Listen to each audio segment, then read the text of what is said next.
हम सीधे रुख कर लेते हैं सुपरफास्ट का कुछ अहम बड़ी खबरों पर जल्दी से नजर डाल लेते हैं।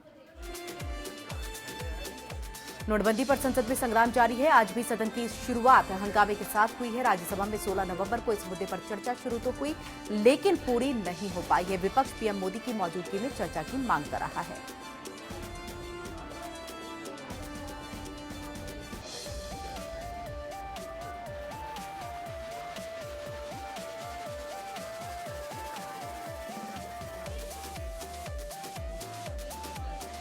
नोटबंदी के 1 महीने बाद भी बैंक शाखाओं और एटीएम के आगे कतारें कम नहीं हो रही हैं। इतना ही नहीं, कई बैंक कम नकदी होने की वजह से सरकार की तरफ से तय सीमा से कम रकम ग्राहकों को दे रहे हैं। रिजर्व बैंक और सरकार के वादे के बावजूद बैंक वेतन आने के कारण निकासी दबाव को पूरा करने के लिए करेंसी चेस्ट से पर्याप्त नकदी प्राप्त करने में असफल हो रहा है। नकदी की कमी से जूझ रहे बैंकों ने निकासी की जो सीमा है उसे स्वयं ही कम कर दी है और इसके तहत कुछ मामलों में ग्राहकों को सिर्फ 2,000 रुपए ही निकालने की अनुमति दी जा रही है। सरकारी बसों और मेट्रो में टिकट के लिए 500 के नोट के इस्तेमाल करने का जो आखिरी दिन है वो आज है 10 यानी कि कल से रेलवे सरकारी बसों और मेट्रो में टिकट खरीदने के लिए 500 के नोट इस्तेमाल नहीं किए जा सकेंगे। हालांकि दूध की दुकान पर 500 के नोट पहले की तरह ही चलते रहेंगे। पहले सरकार ने ऐलान किया था कि 15 दिसंबर तक इन जगहों पर 500 के पुराने नोटों को लिया जाएगा। 90% transactions in India in cash. Is it going to solve within 1 month, 2 months, 3 months? It takes time. And simply giving so many proposals, issuing so many farmans will not solve the problem. They should see the practical problems. Supreme court में नोटबंदी को लेकर के कई याचिकाओं पर आज सुनवाई होगी। इन याचिकाओं में नोटबंदी को लेकर के आम जनता की परेशानी को दूर करने के लिए समाधान और इस स्थिति से निपटने के लिए उठाए गए कदम पर सरकार से सवाल, बैंकों और एटीएम की लाइन में मरने वाले लोगों को मुआवजे की मांग आदि याचिकाएं शामिल हैं। 1000 और 500 के करेंसी नोट बंद करने के सरकार के फैसले को रद्द करने की मांग को लेकर के कोर्ट में जनहित याचिकाएं दाखिल की गई हैं।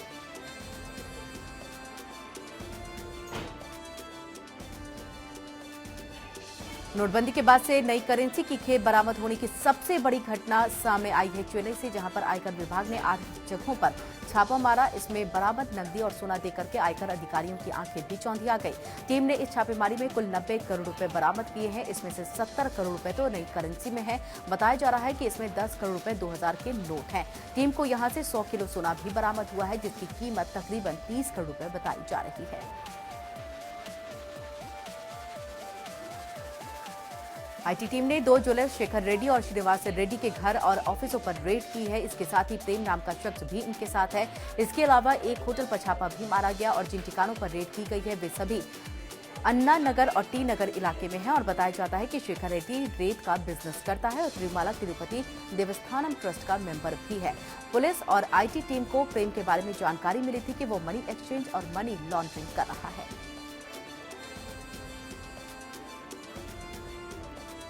हैदराबाद के नानाकरम गुड्डा में गुरुवार रात को एक 7 मंजिला इमारत ढह गई है। इस निर्माणाधीन इमारत में गिरने से हुए हादसे में एक की मौत हो गई है, जबकि 2 लोगों को बचा लिया गया है।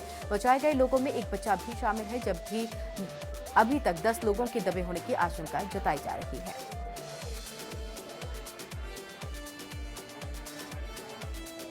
एनडीआरएफ की टीम मौके पर पहुंच गई है। राहत बचाव का कार्य जारी है। तेलंगाना के गृह मंत्री एन नरसिम्हा रेड्डी और हैदराबाद के पुलिस प्रमुख भी घटनास्थल पर पहुंच करके हालात का जायजा ले रहे हैं।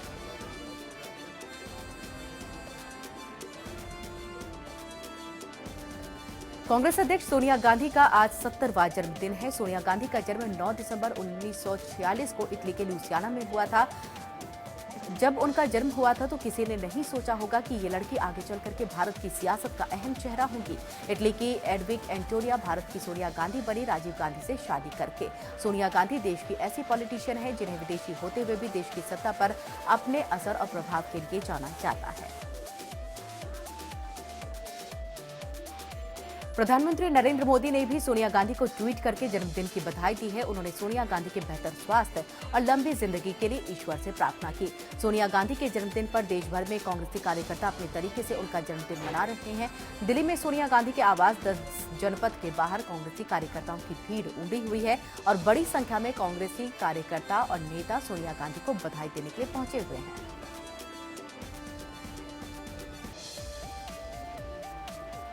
एक्टर और सांसद शत्रुघ्न सिन्हा का जन्मदिन भी है आज। शॉटगन के नाम से मशहूर शत्रुघ्न सिन्हा आज 71 साल के हो गए हैं। इस बेहद खास मौके पर उनके चाहने वाले उन्हें हैप्पी बर्थडे बोल रहे हैं। बतौर बीजेपी सांसद शत्रुघ्न अपने तेवरों से अक्सर सुर्खियों में रहते हैं और कई बार ऐसे बयान भी देने के लिए मशहूर हैं जो उनकी पार्टी और सरकार के लिए मुश्किलों का सबब बन जाता है।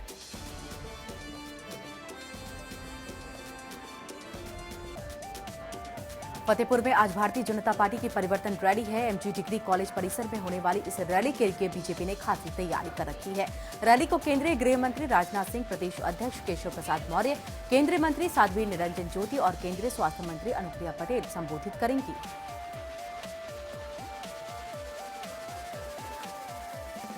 माना जा रहा है कि नोटबंदी पर विपक्ष की खेमबंदी पर राजनाथ और केशव प्रसाद यहां खुलकर के बोलेंगे। बीजेपी नेताओं के निशाने पर भ्रष्टाचार और प्रदेश सरकार भी होगी। बीजेपी परिवर्तन यात्रा के दौरान पूरे राज्य में रैलियों का आयोजन हो रहा है और इसी कड़ी में फतेहपुर में भी रैली का आयोजन आज किया जा रहा है। ट्रिपल तलाक पर कल इलाहाबाद हाईकोर्ट ने बड़ा फैसला सुनाया। इलाहाबाद हाईकोर्ट ने ट्रिपल तलाक को असंवैधानिक बताते हुए कहा कि इससे मुस्लिम महिलाओं के अधिकारों का हनन होता है। ट्रिपल तलाक महिलाओं के साथ क्रूरता है और कोर्ट ने मुस्लिम पर्सनल लॉ बोर्ड को लेकर के भी टिप्पणी की है और कहा कि कोई भी पर्सनल लॉ बोर्ड संविधान से ऊपर नहीं है। हाईकोर्ट ने ट्रिपल तलाक को लेकर के 2 मुस्लिम महिलाओं की तरफ से दाखिल याचिका पर सुनवाई के दौरान ये टिप्पणी की है। घर पर भी देखा जाए तो ये महिला का शोषण है और जो लड़की शादी करके जाती है, पूरा घर अपना छोड़कर जाती है, क्या सिर्फ 3 शब्दों से उसकी ज़िंदगी ख़त्म कर की जा सकती है? बिल्कुल नहीं। तो कहीं ना कहीं ये एक महिला का शोषण होना है और हर महिला का मान सम्मान है, चाहे वो किसी भी धर्म, किसी भी संप्रदाय की हो। और वाकई में एक क्रूरता भरा कहना चाहिए कि जिस तरीके से 3 तलाक लोग बोलते हैं कि ये उचित है, तो ये बिल्कुल उचित। इलाहाबाद हाईकोर्ट के 3 तलाक को क्रूरतम कहे जाने का फैसला आने के बाद उसे महिलाओं का समर्थन मिलना शुरू हो गया है। मुरादाबाद में बीजेपी महिला मोर्चा की प्रदेश अध्यक्ष स्वाति सिंह ने हाईकोर्ट के फैसले का समर्थन किया। जहां एक और लोग कैश की किल्लत से जूझ रहे हैं, तो वहीं इन हालात में अगर कोई बैंक में 40 लाख रुपए के सिक्के जमा करने बैंक पहुंच जाए तो क्या हो। लखनऊ के एक फैक्ट्री मालिक को जब बैंक में मना किया गया तो वो हाईकोर्ट के दरवाजे पर पहुंच गए।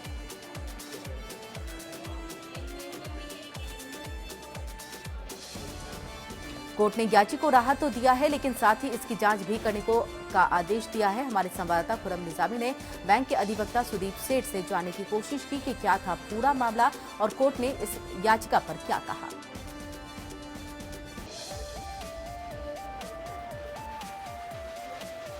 इसके लिंटर गिरने की सूचना पर तमाम पुलिस फोर्स यहाँ पे आया हुआ है।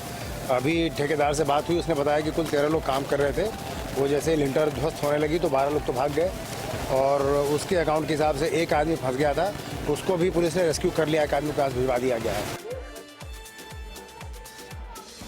मेरठ के लिसाड़ी गेट थाना इलाके में उस वक्त हड़कंप मच गया है जब एक निर्माणाधीन मस्जिद का अचानक लिंटर गिर गया और लिंटर के गिरने से मलबे में कई लोग दब गए हैं। मलबा गिरने से वहां पर अफरा तफरी का माहौल हो गया है। सूचना मिले पर मौके पर कई थानों की पुलिस पहुंची है और तत्काल बचाव कार्य शुरू किया गया। कई जेसीबी मशीनें बुलाई गई हैं। मलबे में दबे हुए लोगों को किसी तरह से बाहर निकाला गया है। काट दिया हमारा, जैसा कभी मालूम हुआ है, रिजवान अली का कर दिया है। इस संबंध में मैंने बात भी की थी, तो उन्होंने कहा कि मुझे ठाकुर लोगों पर भरोसा नहीं है, इसलिए मैं आपका टिकट काट रहा हूँ। पर एक बार फिर 1 करोड़ रुपए न देने पर टिकट काटने का आरोप लगा है। आरोप यूपी के शाहजहांपुर की ददरौल विधानसभा के पूर्व प्रत्याशी मानवेंद्र सिंह ने लगाया है। आरोप है कि मायावती और नसीमुद्दीन सिद्दीकी ने 1 करोड़ नई करेंसी मांगी थी और नई करेंसी का 1 करोड़ न देने पर उनका टिकट काटकर दूसरे के हाथ बेच दिया गया।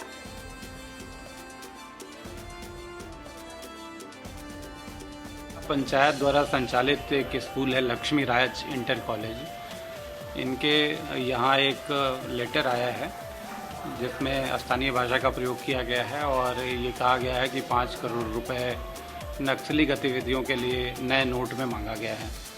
प्रथम दृष्टया ये जो लेटर है ये गलत प्रतीत होता है, क्योंकि इसमें एक तो जिला पंचायत द्वारा संचालित स्कूल है और दूसरा इसमें जो कंटेंट्स हैं उन पे ऐसा प्रतीत हो रहा है। बट हम सारे पहलुओं को ध्यान में रखते हुए इसकी जांच करा रहे हैं। जांच में एक टीम लगा दी गई है। जनपद सहारनपुर में चोरों के हौसले इस कदर बढ़ गए हैं कि वे अब दिन दहाड़े वारदातों को अंजाम दे रहे हैं और पुलिस हाथ पर हाथ धरे बैठी है। ताजा मामला कस्बा देवबंद के मोहल्ले किला का है, जहां पर दिन दहाड़े चोर स्विफ्ट कार चोरी करके ले गए हैं। चोरों की ये करतूत वहां लगे सीसीटीवी कैमरे में कैद हो गई। पीड़ित ने कार चोरी की तहरीर थाना देवबंद पुलिस को देकर के कार बरामदगी की गुहार लगाई है। पुलिस सीसीटीवी फुटेज के आधार पर चोरों की छानबीन में जुट गई है। मऊ जिले में एक पति की हैवानियत देखने को मिली है। यहां अपनी पत्नी को महज इसलिए जला दिया गया कि उसने शराब पीने से मना किया था, जिसके बाद पति ने मिट्टी का तेल डाल करके जिंदा जला दिया। ये पूरा मामला जिले के मधुबन थाना क्षेत्र के धर्मपुर गांव का है।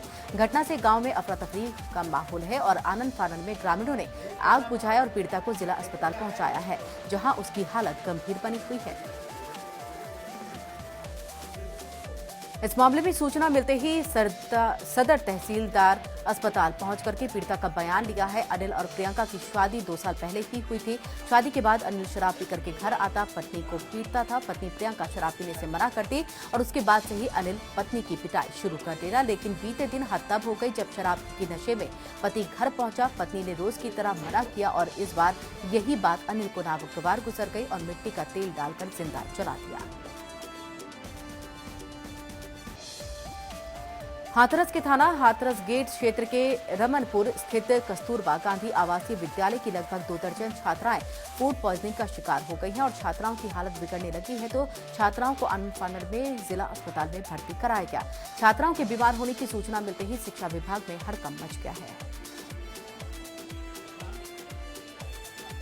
सूचना मिलते ही जिले की बेसिक शिक्षा अधिकारी रेखा सुमन जिला अस्पताल पहुंच गई हैं। छात्राओं की हालत की जानकारी दी और कहा कि इस मामले में जांच करा करके जो भी दोषी पाया जाएगा उसके खिलाफ कड़ी कार्रवाई की जाएगी।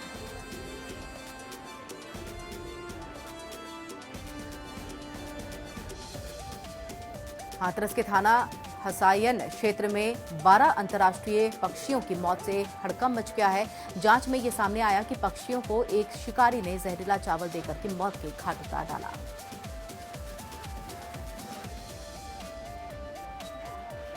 घटना की जानकारी थाना पुलिस को मिली तो पुलिस और वन रक्षक तत्काल वहां पर पहुंचे और आरोपी शिकारी को पकड़ लिया। उत्तर भारत के कई इलाकों में कोहरे ने कोहराम मचा रखा है। झारखंड में मौसम विभाग ने साफ कर दिया है कि अगले 4 से 5 दिनों तक राजधानी रांची सहित कई जिलों में तापमान में गिरावट जारी है। कोहरे की वजह से बिरसा मुंडा एयरपोर्ट से उड़ान भरने वाली और लैंड करने वाली कुछ फ्लाइट रद्द कर दी गई है और कुछ देरी से चल रही है। कोहरे की वजह से हवाई सफर करने वाले यात्रियों को भी परेशानियों का सामना करना पड़ रहा है। अंडमान से उठे व्रत नामक साइक्लोन का 12 दिसंबर के करीब आंध्र प्रदेश से टकराने के आसार लगाए जा रहे हैं। मौसम विभाग ने साफ कर दिया है कि इस साइक्लोन की वजह से झारखंड को कोई नुकसान नहीं होगा, लेकिन मौसम में बादल जरूर छाए रहेंगे। दिल्ली एनसीआर आज भी सफेद कोहरे की चादर में लिपटा हुआ है। कोहरे की वजह से विजिबिलिटी इतनी कम है कि सड़कों पर तमाम गाड़ियां बमुश्किल से रेंगती नजर आ रही हैं। कोहरे के साथ साथ मौसम में ठिठुरन भी बढ़ गई है। मौसम विभाग का अनुमान है कि हवा की दिशा में परिवर्तन और गति कम होने से 9 दिसंबर से 1 सप्ताह तक राजधानी में घना कोहरा छाया रह सकता है। कोहरे की वजह से दिल्ली से चलने वाली 70 ट्रेनें लेट हो रही हैं, जबकि एयरपोर्ट पर विजिबिलिटी कम होने की वजह से 13 उड़ानें भी रद्द कर दी गई हैं।